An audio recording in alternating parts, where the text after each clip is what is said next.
Need to improve your club on Ultimate Team? Check out IGGM for safe and reliable coins with the link in the description. Get an extra 5% discount with code NA.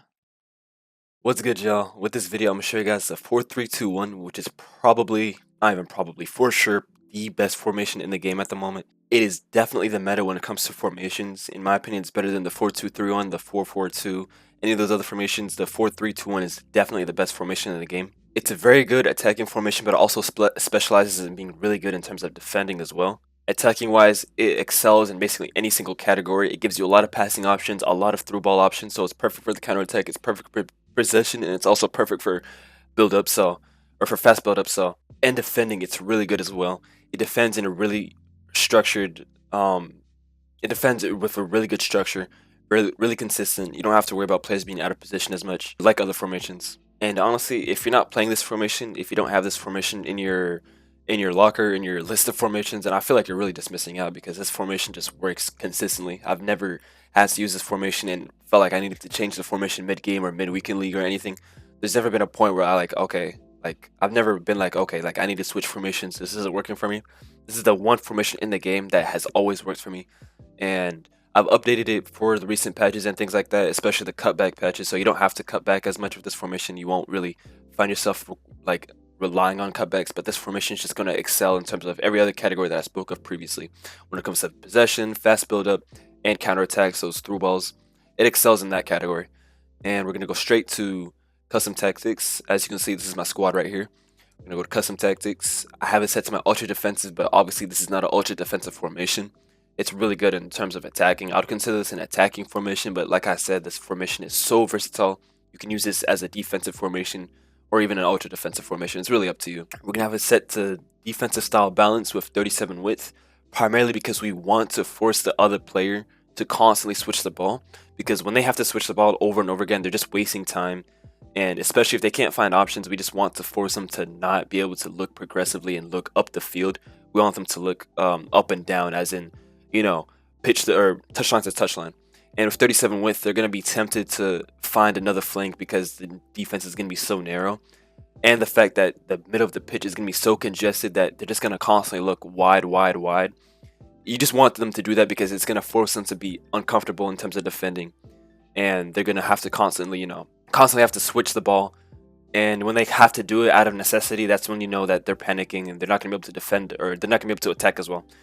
65 depth, because honestly, I haven't changed this depth ever since 71 depth was nerfed a couple patches ago.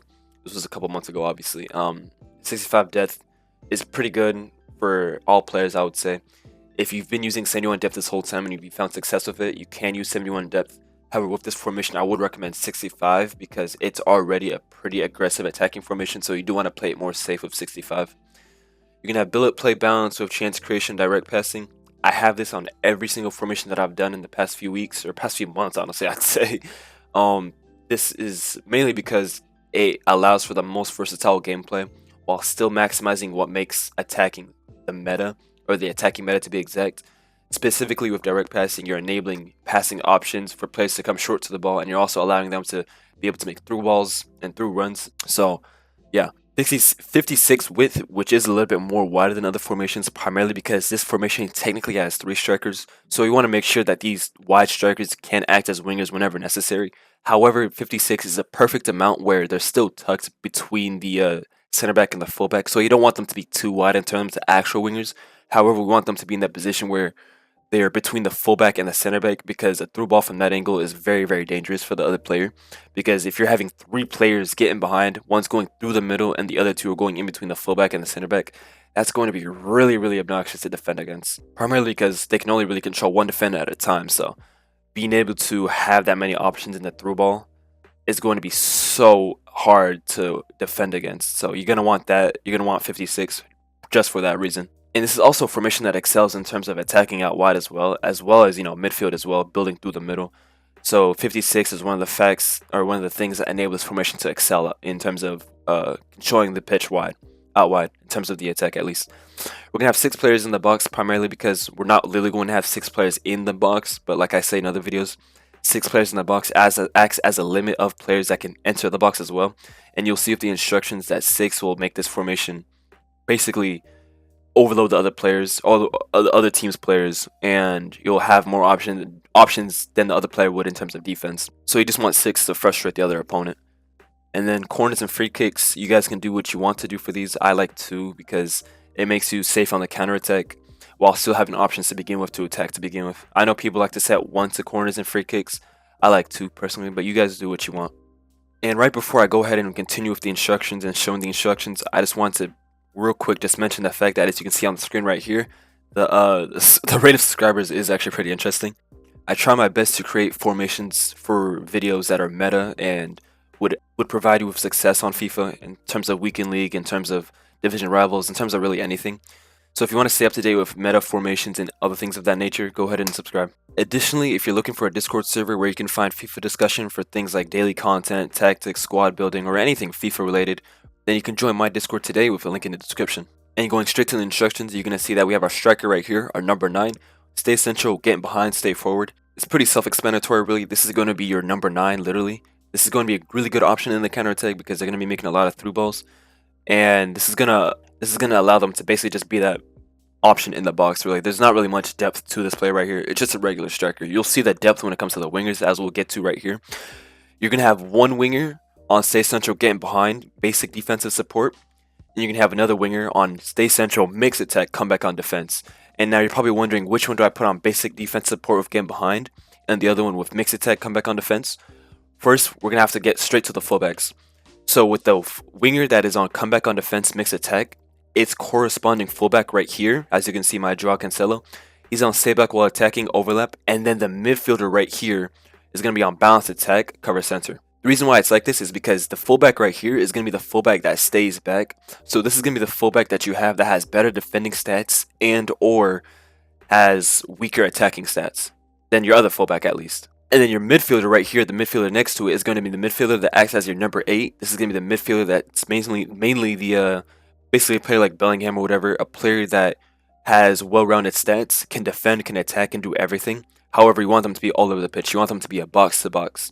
And as you can see, bounce attack, cover center is going to make it perfect for that because it's going to rely on the player's work rates to really determine how good it's going to be. And if you have a high player for this, it's going to be actually absolutely perfect because this player is going to be everywhere.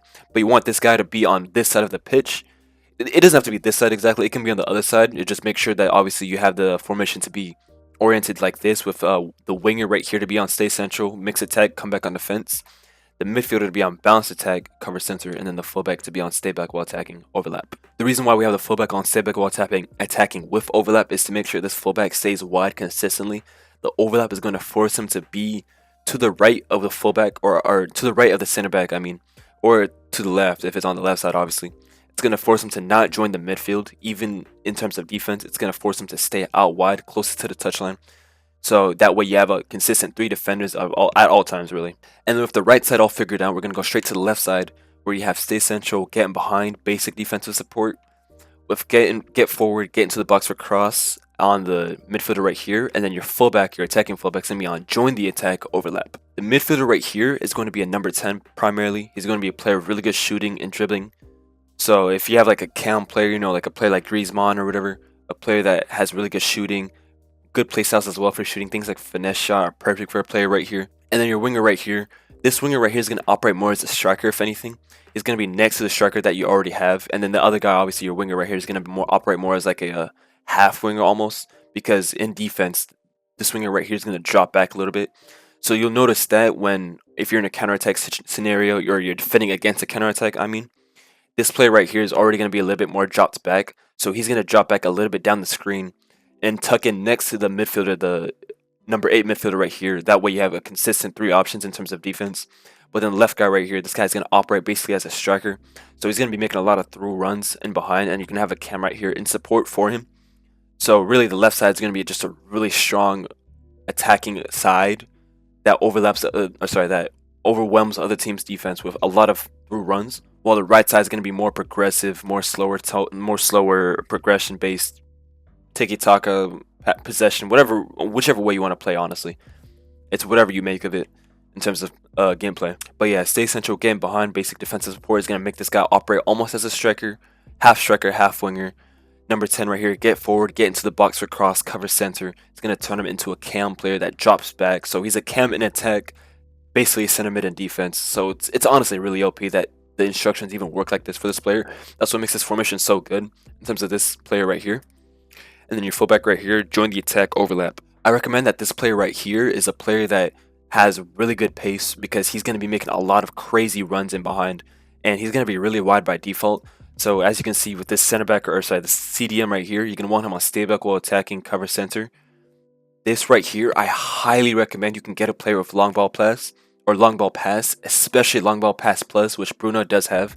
I know it looks crazy having Bruno Fernandes at CDM, but trust me, he's perfect right here because his defending is already good enough. He has anticipate as a playstyle, and his defending stats are already like, I think he has like 80 something defending with a shadow as well, or with a shadow added up. He's probably going to go up to 90. He's a perfect CDM primarily because when he has the ball, you can literally just see the player right here, this fullback. He's gonna make a run. He's gonna be making a run in behind. Not even necessarily in behind consistently. It doesn't even have to be in behind. He's just gonna be making a run to begin with. That's gonna be so obnoxious to defend against because he's never gonna get marked by the other team's fullback. So he's always gonna be a wide option. So if you're ever getting frustrated, if you're struggling to build up, literally all you have to do is get the ball to your CDM right here, send it to the fullback right here when he's making that run. Just pay attention to your mini map. It's gonna work every single time. You're gonna make your attack way shorter than it normally has to be. And then also he's going to be a great option for through balls to these guys as well. If he can get balls in behind to your two attackers right here that have getting behind instructions. Also your winger right here is going to be getting in behind, not as frequently, but he's going to be getting behind pretty often as well. That's why we have him on minutes attack. That's why this formation is going to be so good in terms of through balls, because you'll be able to send so many through balls above and just below as well. And you have this cam right here making passing presence for these guys up here. It's gonna be like you'll see in the gameplay videos ahead. It's gonna be really overwhelming for the other team's defense. And then obviously your two center backs right here, you're gonna have them on stay back while attacking like always. And then your goalkeeper right here comes across his sweeper keeper. Just so it's clear from previously stated, this formation is asymmetrical if it wasn't obvious already, as you can see with the instructions. So keep in mind, although you can switch up the sides that I used, you are completely open to play as you wish when it comes to what side you want to attack with. The reason that it's asymmetrical is supposed to help you not only in defense, because when it's asymmetrical in this fashion, it allows the formation to defend in a 4-4-2, so you don't have to worry about being counterattacked. This is a really counterattack resistant formation, so you'll be able to defend against counterattacks pretty often. You won't really have to worry about fast breaks, especially with the recent patch addressing cutbacks. So you won't have to worry about players on the other team going for the cutback. They're going to have to counterattack like a normal counterattack. And this formation already being very defensive against counterattacks, you'll find yourself succeeding against defending counterattacks. I'm using the word counterattack a lot, but you get the point. But yeah, this formation being asymmetrical, you'll notice that one side of the formation is just a really obnoxious, getting behind side. You'll be able to really, if you're really impatient, you'll really be able to force the ball in behind the other team's defenders. And then the right side, you can use for defending, for actual possession, building up slowly. Being able to have two sides doing different things at the same time, it's going to be so obnoxious for the other team because they're obviously going to be struggling with what tempo they have to defend in. They don't know if they'll be able to press as hard as they want to. They won't know if they will be able to give you space. It'll be really frustrating for the other defense. And I can't stress this enough. Make sure your CDM has a long ball pass straight. It doesn't have to be long ball plus. Just make sure it's long ball pass to begin with, because I'm telling you, the fact that the fullback makes that run in behind, it opens up so many attacking scenarios. If you're ever feeling frustrated, if you're ever feeling like you can't get the ball in behind the other players' defenders, if you're struggling to build up, just get the ball to the CDM whenever he has space and send that ball to that fullback that makes that run, or just look for the ball to send to the two wingers that have getting behind. You're going to be able to score so many goals just off of that. It honestly feels like a cheat code. Like, I feel like this should be nerfed soon, but it's obviously not going to get nerfed because it takes EA like forever to nerf anything that's half decent. So, yeah, just keep an eye on that fullback. Make sure you take a look at your minimap and make sure that when you get this ball at the CDM that you're verifying that a player is making a run to begin with, and just hold LB or L1 and Y or triangle. Send it. Oh my gosh, like, it's going to work every single time. And just to rephrase my confidence with this formation, like I said previously, this is the only formation in the game that I've never felt like, okay, like this is not working anymore. This formation has always worked for me ever since the beginning of FIFA. Like literally, like there's been times where I choose not to use it because I want to try another formation just for the sake of trying another formation. Especially when it comes to making these videos and things, I have to obviously try different formations to have videos to release. But if there was a weekend league where I was like, okay, I need to play one formation and stick to it, it would be this. Obviously, the 4-4-2 and the 4-3-2-1, or sorry, the 4-4-2 and the 4-2-3-1 is close. Also, the 4-3-3-5 that I've released a video before on. However, the reason why the 4-3-3-5 is so good is because I structured it to be very similar to this 4-3-2-1. The only difference is that it has another player drop back in terms of the striker. So that was obviously really good back when the meta was overlapping or overloading the midfield with defenders. Especially when midfield congestion was an issue. So that was why the 4-3-3-5 was so good at the time. But obviously the 4-3-2-1 is just, in terms of attack, there's generally no better formation in terms of attack and in terms of defending as well, because it's structured to be like the 4-4-2, which the 4-4-2 being one of the best defensive formations in the game. We deliberately go out of our way to make sure this 4-3-2-1 defends in a 4-4-2. So that right there is what makes this formation so good in terms of defending as well. It's a really good all-rounded formation. It's one of the only formations in the game, for me personally, that I felt like I don't have to change it. I can go a whole weekend league without switching it up at all. And like I said previously, this is the one formation in the game that I've never felt let down by ever. And without much more being said, if you guys liked the video, if you guys found that this formation was helpful, if you just liked the formation off face value, go ahead and leave a like, comment, subscribe. Comment if you have any questions for me. I'll be sure to read them and reply as soon as I can. If you have any questions when it comes to, the tactical side of this formation, if you wanted to leave any feedback, anything like that, or if you have any other formations that you want me to try out and drop videos on in the future, go ahead and leave a comment. And like I said, if you guys are looking for a Discord server that has FIFA discussion for like the things that I mentioned previously, daily content, squad building, all that type of things, you can find that with the link in the description. And without much more to be said,